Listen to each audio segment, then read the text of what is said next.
The Valley Current.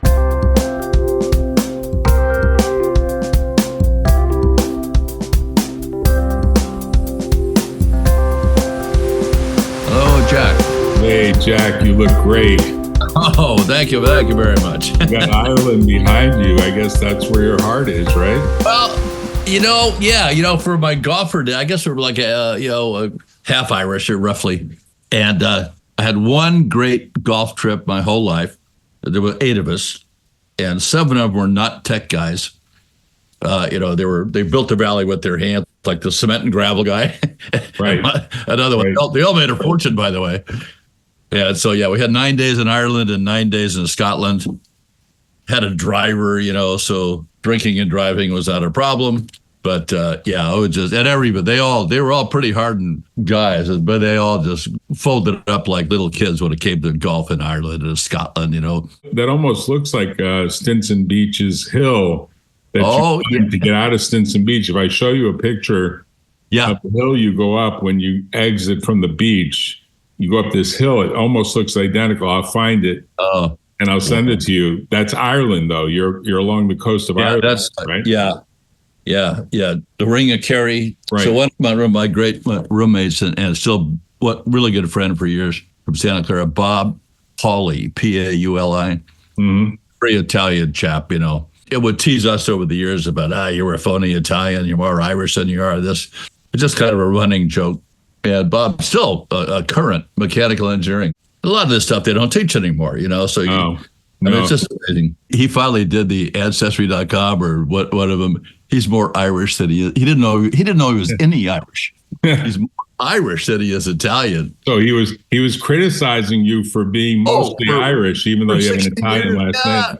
Oh yeah, teasing the hell. What, you name like Balletto? You're not even Italian. Jack, I want to thank you for turning me on to that Stanford material that you did a presentation or really did an interview. Oh yeah, right. Yeah. Let me just tell you something. It's 108 interviews that started in 1990. This guy, Rob Walker, started doing this with audio cassettes in 1990, little analog cassettes. And he must have given a gift to Stanford, because Stanford doesn't do anything unless you motivate them to do it. Not very beautiful university, great group of people, but I can tell you it's very financially savvy. So I'm sure Rob gave a gift, and I guess he passed away. And passed the baton to a new gent named Rob Blair. I don't know what Blair's. Oh yeah, well I know both of them. They both used to work at Fairchild back in the '60s when I was there. So there's 108. There's only 107 that work. I actually had someone go through and see if they all work. One of them, apparently the recording went bad or something, and Stanford doesn't care, right? So there's 107, and they all have transcripts. So we found the transcript for yours, and I sent it to you. We also did a summary of that transcript. And they mostly have videos, but some of them were done so long ago that they only have audios. They don't have the video. Right. Yours they have the video of too. And it's the classic kind of simple video. There's no it's called camera B where you put other images in. Yeah, so it's very simple stuff. Yeah. But I have to tell you, there's a ton of wisdom in that material. I only randomly sampled a few of the 107 that the person that I work with that is helping me, Stephanie Drury, said, hey, there's some really good stuff here, but, it's not all perfectly recorded. Yours, I think, is pretty good. I listened to yours. I actually listened to yours twice, so I know a lot of the background. But why don't you, just for the sake of our discussion, give a little bit of background, because you come from a family of both Irish as well as Italian. You're kind of a mixed. And German for sure, and Spanish. Right. I said Scottish in the interview, but it's Spanish. My wife is Scottish. Right. There's 7, and 3 I forgot. Scottish might be one of them, but for sure Spanish. Yep. And by the way, the reason Stanford did all that is Bob Noyce, the real creators of the chip industry. Bob Noyce and Gordon Moore. They were the 2 key guys. There were 8 really important people, but they give full credit to every one of the 8. One of which was Kleiner Perkins. So here they are. They invented the whole thing at Fairchild. Then they go off and start Intel, which of course took it to a whole other level. At Fairchild, they perfected how do you make a transistor at all? I mean, it just looked like a minestrone soup, at one point. They go, well, it looks like a mosquito. So you wouldn't even go back, as some of these people would, to RCA and Sarnoff and talk about, the electronics industry really arose from World War II and the invention of radio, really the invention of radio and TV. The invention of radar. And radar, right? Yeah, well, radar was so, such in the early stages. I'm sure you read about it, Pearl Harbor. It was so, they couldn't tell the difference between the Japanese force at Pearl or a bunch of pigeons. So at first they thought, well, it's just a flock of birds.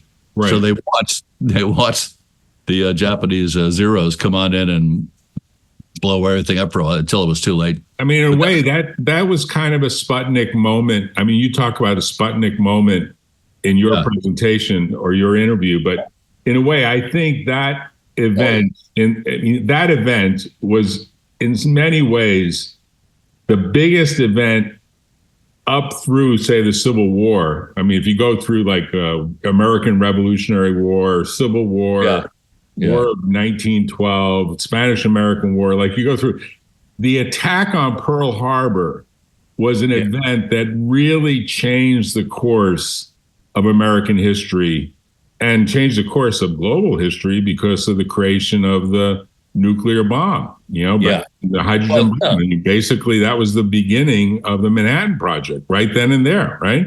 Pretty much. Yeah, and, until Pearl Harbor, we thought we were pretty impervious. Here we are. Here's the USA. Here's Europe's way over there, Japan's. So we're safe. What do we have to worry about? Yeah, so it changed the course of everything, as you said. And it changed, in a way, I think it changed the American culture. My dad actually volunteered at the age of 17, and they took him in the Navy. Yeah. My dad was born in 1925 and joined the Navy after Pearl Harbor in 1942 at the age of 17. His parents thought he was nuts, but he said, hey, I've got to go and help the country win this war. Fantastic.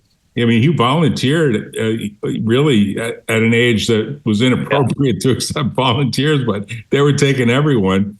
And he never regretted it. I mean, he was kind of a patriot. And I think back to things he said about what he learned in the Navy about how things were radically changing towards more and more use of electronics that were being tested in the military. And Silicon Valley grew off of military contracts. I mean, that's what a lot of people don't realize. A lot of Silicon Valley would not have existed but for military contracts. Yeah, this is a good book that just came out. I've got 1 million books about Midway. Can you see it? Probably. Right, I see it. Yeah, Midway. Yeah, I see it. It's the latest one. I just started reading. It's really good. They're all good, but this guy has a chance to step back and look at it even more. So when my wife and I met at Lockheed, we had to get in the plane.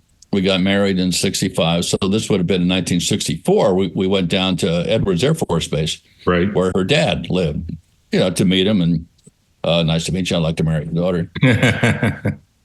He was on the Big E as a fighter pilot, the Navy fighter pilot.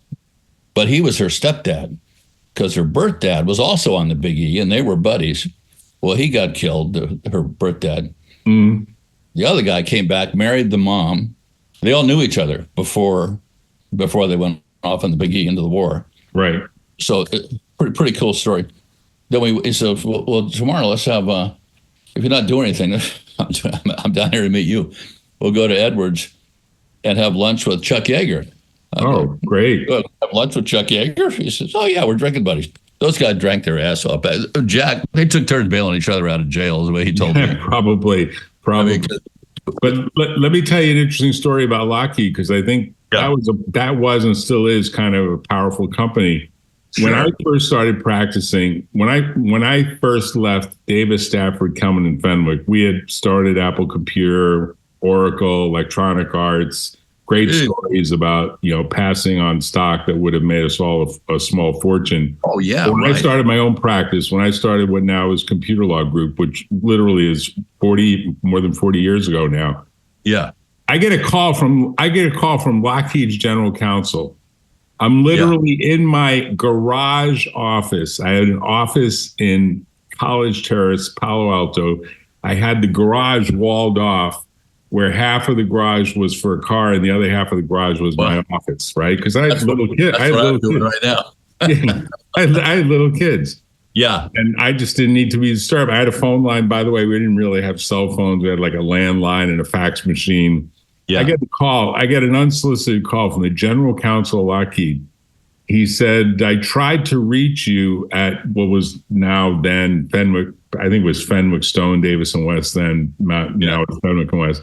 Yeah. And they said you left and you started your own firm. And I traced your number to this number, which was my business number, which I still have, 650-327-9800. But back then, it was 415-327-9800. Then Silicon Valley changed to 650, and we lost the 415 number. Oh, right? yeah. So 650-327-9800. He calls it. I pick up the phone, and I say Jack Russo. I say law offices of Jack Russo, because that's how it started. And then I can tell you a minute. And he says, we've got a case, and we think you're the right lawyer for the case. Do you have a team? Of course, I say, yes, I have a team. I can put a team together. He said, we have this software package that does CAD called CADM, CADAM. CADM was the CAD software that did all the wiring diagrams on the Lockheed aircraft. Wow. And he said, we have a company that's totally ripped us off, ripped off our software. They're a company that's being funded by a bunch of VCs in Route 128 in Boston, and they're totally ripping us off. We think you're the right guy for the case. Can you come down to Burbank tomorrow? Just catch a flight. Don't worry. We'll reimburse you. We'll pay you for your time. We think you're the right guy. I jump on a plane the next day to Burbank. My wife is like, what are you doing? I said, I just got a call from the general counsel of Lockheed. General counsel of Lockheed, it's a big guy. He's in Burbank. He wants to have a sit-down meeting. I go to Lockheed. They signed me up. I put together a team. The law firm got instant credibility from. We had this big federal. We actually had several federal cases against this company. It was such a great story because I remember getting a call from one of the people at Fenwick and West and say, Did you have that client lead while you were a partner here at Fenwick? No.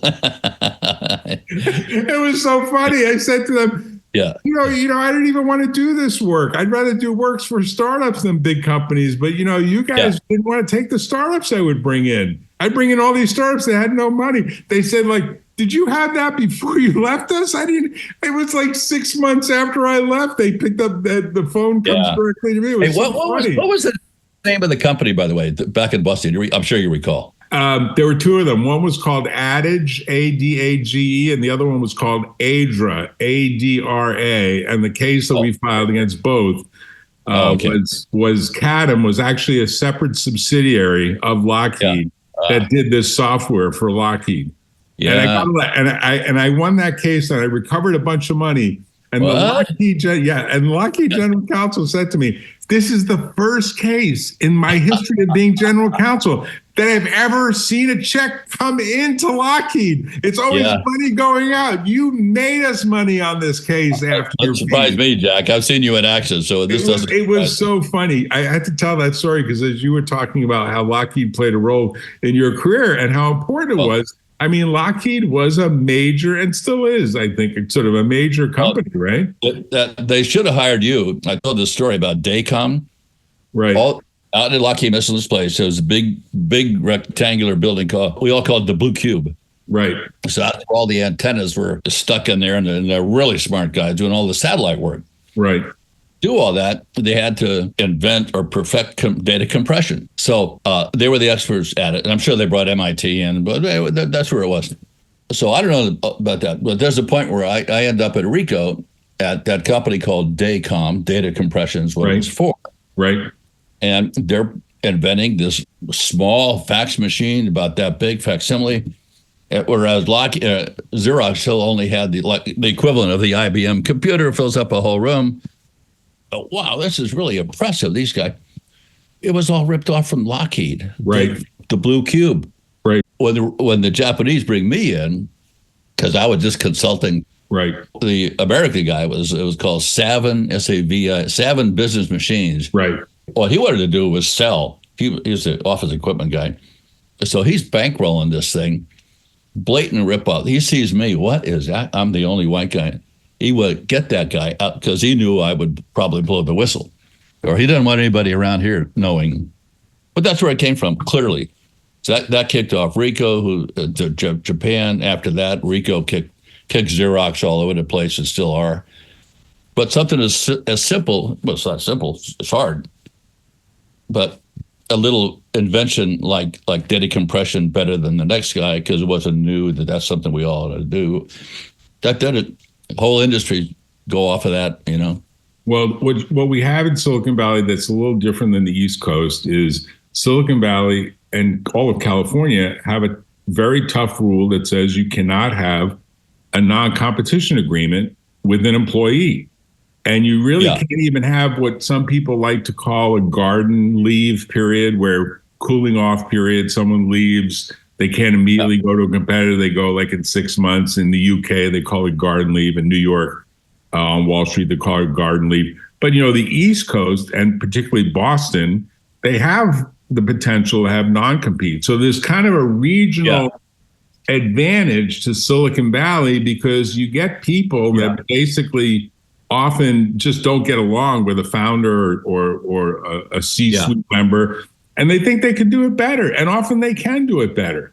And so they leave. So you could say the Fairchild guys, they all leave and they say, we're going to do something better at Intel. We're going to get some funding. And the funding sources are told by the lawyers, as they would be. If they do it without stealing trade secrets, they're going to be okay. They've got to do it in a smart way, but they can take all their talent with them. They can take all their experience with them. And once you know that something can happen, like Musk has a head start for sure with SpaceX and Tesla to some degree. But now that people know that you can shoot these rockets and have them come back to Earth, you know, there's going to be another company. Maybe it'll be a Bezos company. Maybe it'll be an Oracle Ellison company. Who knows? That'll do something competitively, because fundamentally, once you know that something can happen, it gives you a lot of ability to say, you know what, this is not exactly rocket science. This is now just being a fast follower. So, of course, Tesla has had lots of followers now. Lots of people have electric vehicles. And, you know, for my money, I just rented, by the way, footnote, I just rented a Kia EV6. I have to tell you, I have had a Tesla S from almost the beginning. I've got the one with the free electricity. I have to tell you, I thought the Kia EV6 was just as good as the Model S, and it's like half the price. I mean, it's just amazing what the Koreans have done. I don't think they've stolen any trade secrets. They just buy a car and take it apart and figure out what makes it work. It's a Chinese different car, but it's so we're in trouble. I mean, so what I've noticed about you is you really haven't had, like, I talk to a lot of people, they've had like 20 different companies they work for. You have kind of a handful of companies you work for because you get out of Santa Clara University, right? Tell us that story. Tell us how your career progressed, because I think it's like six or seven companies before you decide to start your own VC firm, right? 6, 7, 8 companies. Something like that.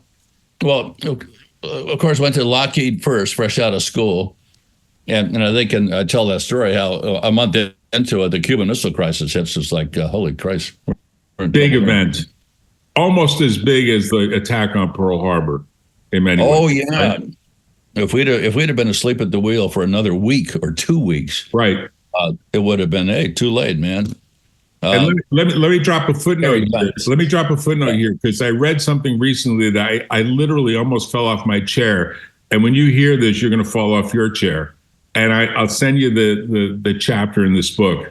There's a book that's been done that mentions that most people don't know this, but there were 2 nuclear warheads, 2 by the Russians and 2 by the Americans, launched into outer space as kind of a show of force right before that crisis was settled. Khrushchev fired off a nuclear warhead missile into outer space. The U.S. matched it Yeah, no one knows this, but it's in this book, and they say it's documented, and I believe it. This author is very credible. I'll get the name of the book. It's in the back of my mind. I read it recently. I just about fell off my chair, and they said it was the second round where there was some sort of bigger Russian missile and some sort of bigger American missile, and that's when there was a moment of we're going to end the friggin' world. We're going to end the friggin' world. The third one is not going to be the charm. The third one's going to be the real thing. And either the U.S. is going to fire it first preemptively, which historically we've not done. You know, I'm not a big believer in conspiracy theories, but now that I announced that there were these nuclear warheads, I wonder whether someone's listening in and just shut my computer down. Literally, my computer just stopped running. Like, it was so weird. Like, you wonder whether or not Snowden has a point here, that they're always listening in. And they're saying, why are you repeating the stuff that's in that book? Now, I didn't publish the book, and the book's been published for over a year. And man, I can't remember the title to it, but I'll get it in a minute. But I tell you, I just about fell off my chair when I heard that statement. Yeah. So, two each. I'm very skeptical, Jack, about that because that was 1962. We could barely get the Polaris missile launched out of the submarine. So you don't think anything got fired, or if something got fired, it was nothing that was ever 1962. I mean, I can't. Well, let's look at the book. What the heck? I mean, we're talking about having nuclear weapons in World War II, which is 15 years earlier, and Hiroshima, of course, suffered the consequences, as well as the second city. I'll tell you another one that I can't remember where I read this. The Bay of Pigs a year later. No, what about it? Well, so the Cubans go into the Bay of Pigs, thinking or having been told that our Air Force will bomb the hell out of that bay. So before they get there, we're going to bomb the shit out of it. You'll have an easy. Oh, you'll have coverage. You'll have coverage. The planes show up an hour later, Jack. Right. They had the wrong time zone. The military had the wrong time zone. Oh, how's that? Oh, Jesus. Yeah. That's a classic, isn't it? Yeah. They always say about war, just a collection of accidents and mistakes. And so in general, conceptually, if it's true that there really was kind of this show of force, significant show of force, I guess what we would say is they know how to come right to the edge of having a nuclear war and then pull back. Right? It's a big bluff, though. All these wars are big bluff. Who's got the best bluffer? So the name of the book is Nuclear War. It's by Annie Jacobson. I want to say it was published last April, like 6 months ago. And I listened to it, because I do this exercise program where I spend 3 hours every morning exercising. Yeah, I spend an hour riding a bike to yoga, an hour in yoga, and then an hour riding a bike back. And I wear these earphones that are over your, not over your, but on the side of your head. And you can still ride a bike and do yoga. And I listen to a lot of books on tape. So I listened to Jacobson's book, Nuclear War. You gotta get that, Jack. You gotta read it. It's like I'm writing it down. Chapter. Yeah. And she really does an amazingly thorough analysis. I'll send the link to you too. I'd like to read it. Yeah. And you'll be like, if that happened, then we have some precedent for what I would call like doing crazy shit, because I don't know what happens in outer space. I know there's a lot of outer space out there, but now we've got a lot of stuff floating around in outer space, right? I mean, I don't know how crowded it's getting.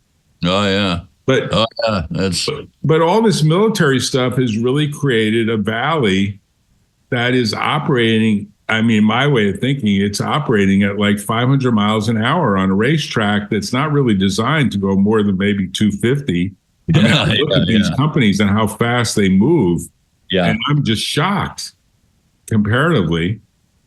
Yeah. And you have 8 or so positions in companies that were growth companies, and you started Synertech, which is a good story, right? About how that gets started. Well, Synertech and VLSI, both. I was a founder of both. One thing about Synertech, so at that point, we're watching the Japanese, not the Chinese, Japanese back then, Right. Just take over the TV industry, the calculators, the cars. They're just creaming U.S. industry. Right. We know it. They were fat, dumb, and happy after the war. Pretty much no competition. Everything been bombed out, including Japan.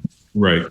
But of course, but they came back, and so the foreign bet we had Bulova watch was getting creamed by the Japanese and the Swiss because they're already using integrated circuits. Right. And the gears and stuff you see inside of a Rolex, whatever. Victor Comptometer, leading company for calculators and office machinery. Well, those are the two most important ones. It was a mini computer company and a telecom company, but so Bulova watch. So they all invested because Fairchild wouldn't even talk to them; they were too small. So Bulova decides to design their own watch. So they come to us. They want us to do the chip for the watch. So, Jack, the thing is done with LEDs, right, which meant now you need a battery the size of a car battery to keep these things running. And they wanted one button. So you had to program your watch like Morse code, but doot, doot, doot, doot, doot, doot, doot, with one button. Their entree, we're pretty tech guys back here in Boulevard, New York City, we don't, or wherever they were, Long Island. So we're stuck because they want us to, we're already selling chips to the Japanese that use LCDs but don't use any power. Right. And you don't have one button, the whole thing, everything about it's wrong. The architecture is wrong, but it was probably about 1.5 inches on each side, weighed about a pound. And you had to program it. You had to bring along your instruction set if you ever wanted one.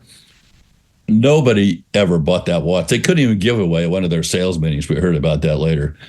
So they, as a result, never took advantage of their decision to invest in Silicon Valley. And Victor did the same thing. They just totally underestimated the Japanese. And so all those East Coast guys are too slow. They invented a lot. They invented the chip, right? That was Bell Labs. Right. They invented the technology. They invented computing. It's all back east from Michigan. But all those people they just work too slow. And fundamentally, that was the reason that Silicon Valley took over. We invented very few things here, very few basic things. But we're real quick to get them to market once somebody made an invention. I think what those 100+ interviews demonstrate is the group of mostly men. I think there are a few women, but it's mostly men. They had a certain speed of trust where if someone came up with a great idea, it wasn't about the money. It was about the mission. It was much more about, we're going to do this now. And you just trusted that someone as a leader like you, as a founder and CEO, say, this is what we're going to do. This is how we can do it. And I've got the resources lined up to do it. And it wasn't like, okay, how much am I going to make when it's all done? And how many years do I have to put in? It was a mission. It was very Sputnik-like. Most of those plans made no sense at all. Well, you're going to go against Intel. You're going to raise $500,000 and compete with Intel and AMD and National and TI. Yeah. Well, it can't be done. Well, I don't know. We're going to try it. Right. And sure, we ended up the supplier for Atari and Apple. And then later at VLSI, 6 years later, we invented the foundry industry, the EDA industry, courtesy of Xerox PARC. But so in a way, I guess you might even say I was more of a aggregator of, if I didn't do it myself, at least I knew this is going to be important. Let's bring those people in, or let's buy that company, or maybe pretty good vision on where things are going to go. So we can just ride one of those, I guess, and go the slow route or try to put it all together. So personally, Jack, I didn't do anything engineering-wise, except it's because I had a degree. I think I could comprehend what other people were talking about, maybe a little better than someone just had the MBA degree, something like that. Right, but you had a respect of colleagues that you could bring in to a place that was just at founding mode, early stage mode. And I don't know, you tell me, was it mostly a financial discussion with these folks, or was it more mission related? Because what I remember in Silicon Valley back decades ago, it was mission related. I mean, I don't think the Jobs and Wozniak, when they started Apple, were really thinking, well, we're really doing it for the money. I mean, I think that they were thinking, we're going to do something really great here. They were doing what I was just talking about, they were quick to observe that, hey, this thing called microprocessor that just became invented or conceived in 71, 72 was something that the young people comprehended. Now, the old guys like Bull of a Watch, they didn't want to hear this story about is this new technology going to put you all out of work? By the way, nobody cares about gears and that kind of. So these young kids like the was and Steve, luckily they worked at Atari because Atari really was really the first one in Silicon Valley, the first one to recognize that all this technology developed with the aerospace world, with Varian and Hewlett Packard. And Atari is the first one to say this could be taken over to the consumer world. Now that's what really changed this valley, because there was there was some decent success with the aerospace world, doing okay. Lockheed had 25,000 employees, and Hewlett Packard was making test equipment, which Lockheed would buy. So everything was going good, better than most. But the thing that really kicked it into high gear with really high volume was Atari. And then when Steve left, Apple. But Atari is the seminal company that kicked in the whole concept that we can do retail and really high volume stuff out here. Until then, all the customers were someplace else. We had to fly to Europe or fly to Japan. Went to Japan many, many times. And you could say that Atari was run by a very shrewd operator, right? Jack Tramiel, if I'm remembering the names correctly. Oh, Atari? No, totally wrong. Okay, Nolan Bushnell. Okay. And Al Alcorn, who I brought to your party Sunday, were the founders of Atari. Okay. And they invented the video game. The Pong was the first product. Right. That's the one where everybody goes, what? They're going to buy a million? HP buys 5,000 of something if it's a big hit.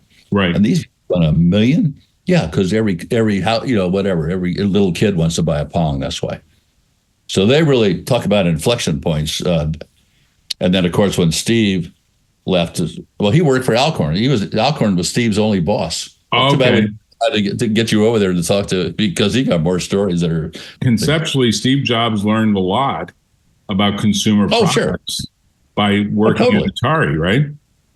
Well, totally, sure, absolutely, no doubt. He knew nothing until he started working there. But at that time, there were a bunch of young kids, not just them. There were probably 50 of them doing what they call it, the homebrew, homebrew computing with the little plastic baggie with parts in it. You went to those meetings and there'd be someone selling a plastic baggie with a bunch of parts in it, and you had to solder the stuff yourself. So while Bull of a Watch was sitting there, they got Omar Bradley, when World War II was on the board. And you got to tell us how to make watches? Who are you punks from California? Right. But they sent a guy out to shape us up one time because we were a very reluctant supplier. We're the biggest. The guy comes out, Jack, a little side story. Never been to California. Takes his wife, unbeknownst to us, gets here early, goes to San Francisco, Chinatown, the Marriott, I think it was, in China, or Holiday Inn, maybe. They go out, and he's telling us this on Monday, but they arrive Saturday. They go out to dinner, they get robbed. The whole Chinese restaurant is held up. All your wallets. So, and we don't even know this until Monday. He shows up to kick our ass. He's, I got to tell what a horrible weekend this is. And then he's trying to leverage us to cut the price. And we don't want to make this thing at all. So we're not going to cut the price. We're going to raise the price. Right. And he said, listen, you got to do me a favor. I'm going to retire in 1 year. This trip is he's a VP of purchasing from Boulevard. It's bad enough I lost all my money and my wife hates me. And so he gave me like a 2% discount on the trip. So he can go back. I slapped him around, boss.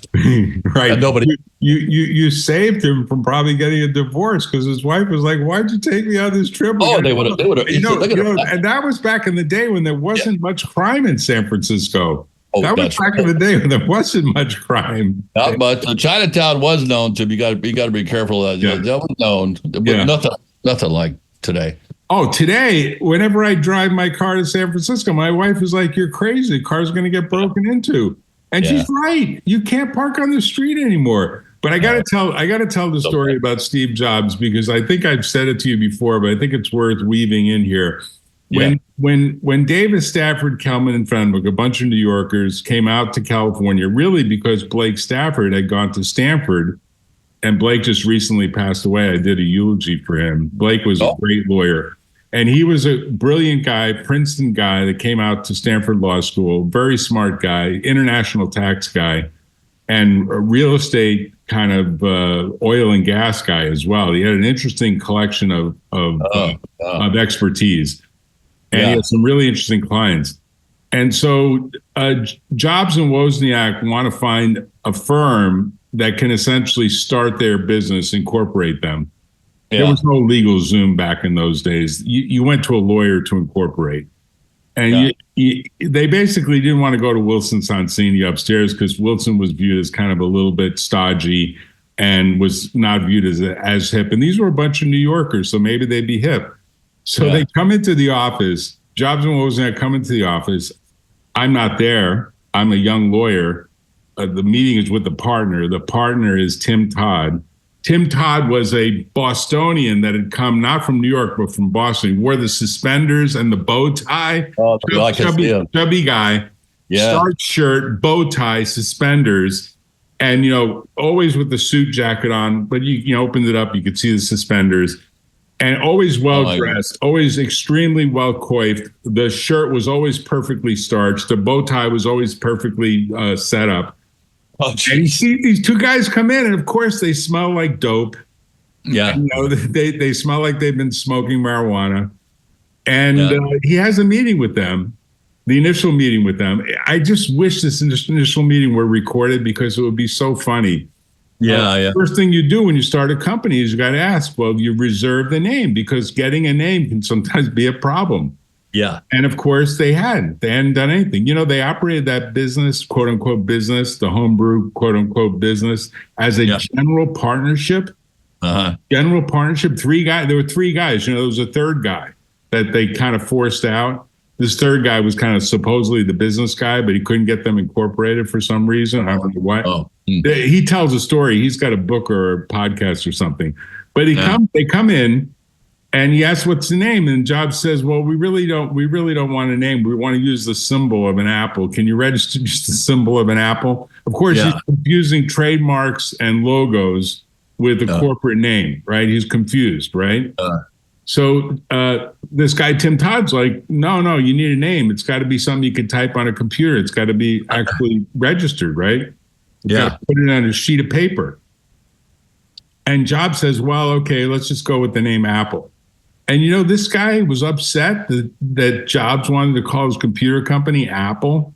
Yeah. And he convinced him to call it. He was trying to convince him to call it a different name. So when the meeting got over, let's say it was an hour, 90-minute meeting, whatever, it couldn't have been more than 2 hours. They asked Tim Todd, so did you accept this client? And he says, well, I have some question marks about whether we should accept them as a client. Why? Well, no. So number one, they showed up without getting dressed up for the meeting. They were wearing jeans and unwashed T-shirts. Sounds like my Boulevard Watch guy, just exactly. So they said, okay, Tim, that's fine. We're in California now. We're not in New York. We're not in Boston. What was strike two? So strike two is they didn't even take a shower. They smelled like they'd been up all night. And I think I detected that they're smokers and they're smoking something I couldn't tell. Like he was upset. And that's strike two. What was strike three? He said they have such a stupid name for the company. There's no way they're going to succeed. Yeah. Do you know the firm could have probably had 5% of Apple at inception? Sure. And had we held it, which of course we probably wouldn't have, but had we held it to today, the business is, I guess, soon going to be a $2 trillion business, I guess. Oh, yeah, would have been. Apple today. Would have done pretty. Yeah. I mean, it's on a path to being a $2 trillion company. It wouldn't have been 5% after all the dilution, but let's say it was 1%. When Steve quit, $2 trillion. When Steve quit Atari, he told them what he was going to do. And they originally quit. He wanted to do it within Atari, but they said, no, we're not going to give. We barely have any money, Atari. we're not going to fund you to. So they knew what he was doing, and he used the same bill of materials that Atari had for the right, cartridge. 6502, right? 6502, right? And the custom circuits and all the other stuff. So we not only had the micro, we had custom circuits and RAMs and ROMs and everything. So he used the same bill of materials for the Apple II. Right. So he's leaving with their blessing. They said, we're not going to sue you.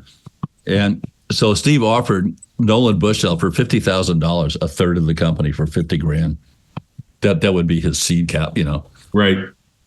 But once they got out, well, then they got a hold of Markle and Don Valentine. And a lot of people don't realize that Markle didn't actually put up any cash. He put up a line of credit guarantee. Yeah. Markle signed a guarantee for $100,000 Bank of America line of credit. And he got that significant stock. I mean, he's like the quietest guy in the background here. I mean, I don't think he does many interviews. I mean, I haven't seen I don't think so. Right? No, but I think I told you when I went to Fairchild, Mike and I had adjoining offices.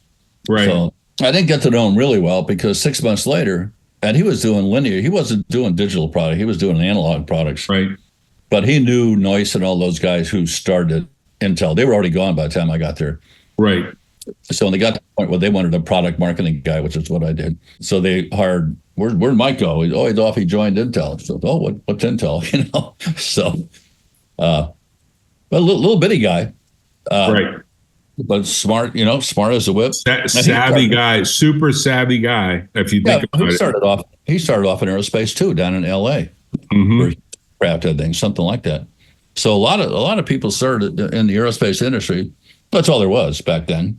In the 60s, like me and Lockheed, almost all of it, especially all the LA guys. There was a point where it looked like Intel wasn't going to make it. Right. They were heading down. Right.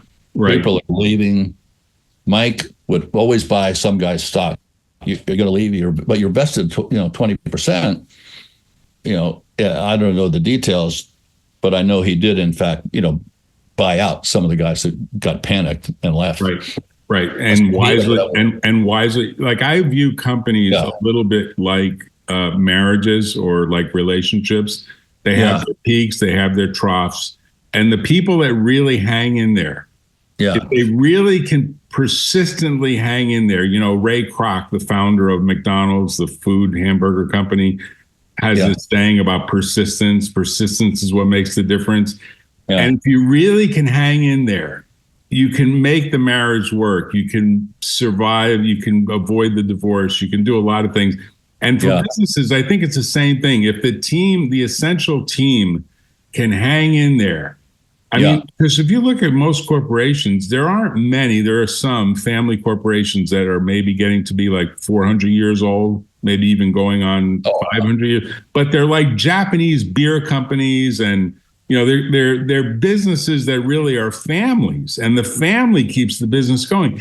Businesses that are run by corporate people, I mean, they merge, they combine, they sell, and there are very few that get to 100 years old. Like I think IBM is going to go on 100 years old soon, and people are looking at like Ford Motor Company. Like, okay, Ford Motor Company maybe is going to be 100 years old, but there are not that many businesses that are not family businesses that make it to 100 years old. There's very few. And you look at what happens, people sell out, the next generation doesn't want it, whatever it is. I mean, Apple Computer, it had the same lows. Like if you look at the stock chart on Intel had the trough that you mentioned. You look at the stock chart on Apple, Microsoft saved Apple. Microsoft made a big commitment to Apple to keep Apple alive, to avoid having IBM control the PC. And to be have multiple players for Microsoft software. Right. I mean, it was a smart move. I mean, I wonder if Steve Jobs were alive today. He died, 15, 16, 17 years ago? If he were alive today, would he be shocked at what's played out? I think he'd be shocked that there still is not an Apple notebook computer that has a screen that you can touch. I think he'd be shocked at that. A decade has gone by. Microsoft's got a notebook computer that you could touch the screen and move the screen around. And Apple still hasn't done that because I guess they're worried the iPad sales would go down. Like shocks me. That shocks me. I think it would shock him. I think it would shock him. And the reason I say that is I remember 30 plus years ago, I represented a guy. The guy's name is Steve Kitchen. By the way, he changed his name when he changed his gender. He changed his gender from male to female before it was fashionable to do it. And her name now is Jessica Stevens. And I represented Steve Kitchen and his company called Woodside Design Group, WDA, in Redwood City. And he did a bunch of video games. The Kitchen brothers were famous. They helped start Activision. The Kitchen brothers helped start Activision. And I tell this story because Steve came to me one day and he says, I got this call from this guy. Do you know him? His name is Steve Jobs. And I told him the whole story about Apple. I mean, obviously everyone knew Steve Jobs. And he said, Steve wants me to help him figure out how to get in volume flat panel displays because Steve had a relationship with a bunch of Japanese companies that were doing flat panel displays. And they always wanted to know what's going on in Silicon Valley.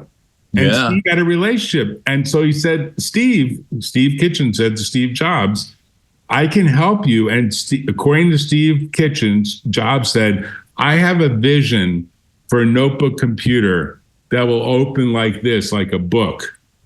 And will open and be touch screen on both sides, and you'll be able to read on one side while you take notes on another side. And I think Steve Jobs would be shocked that we've gone a decade and they haven't created that vision from really 30 years ago.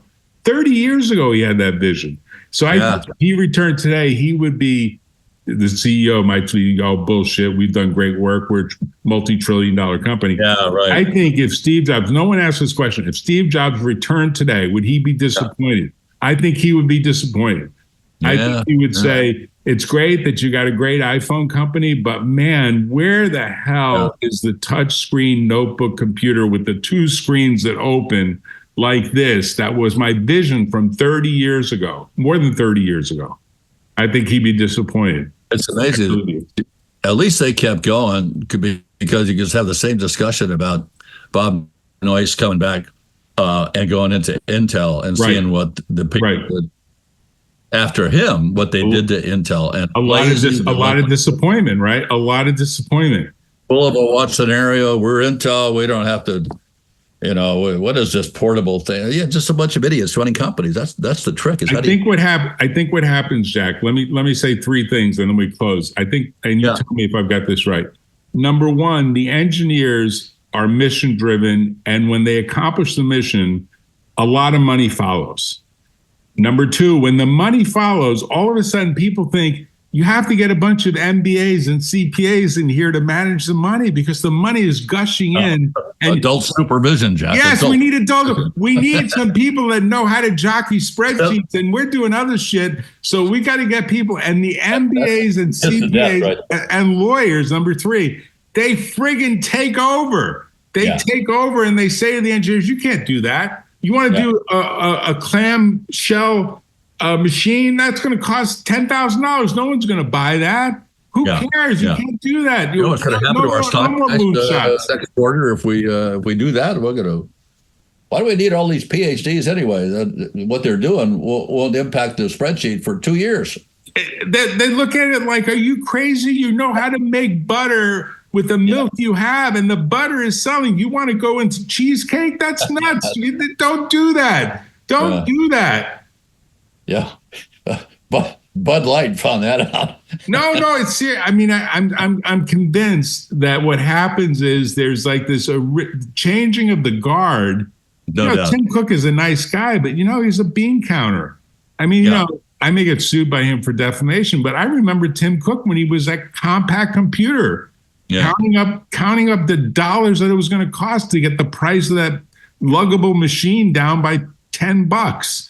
I mean, nice guy, but not someone that's really thinking about, hey, Steve Jobs' vision. I mean, I would be spending, if I were the CEO, I'd be spending so much time talking to people of what was Steve Jobs' vision and what ways did he express it? And maybe we can learn something from that vision about where this company needs to go next. Yeah.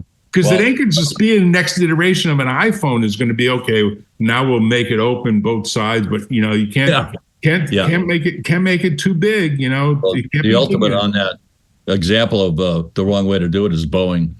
That was run by engineers for years, and then once they decided, hey, we can save a lot of money by moving to Chicago. It's crazy. And now you don't have engineers running an aircraft company anymore. I tell you, Jack, there's really an overarching theme there that can play into your book, which is at some point, what is the ultimate fall of Rome, the fall of the Roman Empire, is the people that are kind of courageous all get pushed aside by people who just say, you know what, I want to live for the moment, and I'm not going to go conquer some other country, man. I'm just going to figure out a way to have fun now and spend the money internally.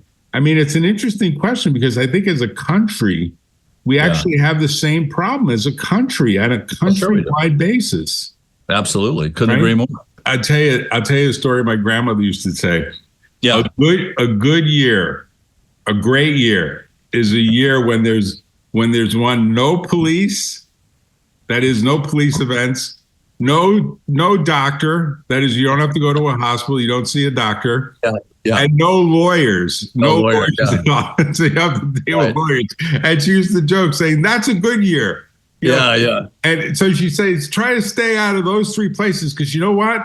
The second biggest cause of death is going to a hospital. Going to a hospital. When you go to a hospital, you take a high risk of death because you know what? There's a lot of mistakes that are made in hospitals. A lot of sick people there too, And there's a lot of sick people there as well. So good luck with that. Good luck with that. One more short story after your event. So I brought Mike Warren, the radar guy. Right. Okay. So he had a chance to talk with Lou a little bit. So hopefully we're going to have some meetings. So Mike was so inspired by all your Italian stories because he used to cook. So he broke out his sauce recipes. He made pasta himself the day after your function. Wow, nice. So that night, the pasta was unbelievable. The big machine, and didn't make spaghetti, but he made the other one. So totally inspired by your. Oh, that's good. I'm glad to hear that. Well, we'll go out to lunch with him. We'll go out to lunch in San Francisco by Uber. We'll take an Uber to San Francisco. Oh, he would love that. He's only been here 3 years, right? He came out here because Apple hired his wife, who's a whiz in the carrier world, like Verizon and AT&T. Okay. We'll have a meeting with Lou in San Francisco, and we'll have some. Oh, perfect. Yeah. Oh, that's perfect. I'll set that up. All right. Talk to you later. Take care. Bye. Okay. Bye.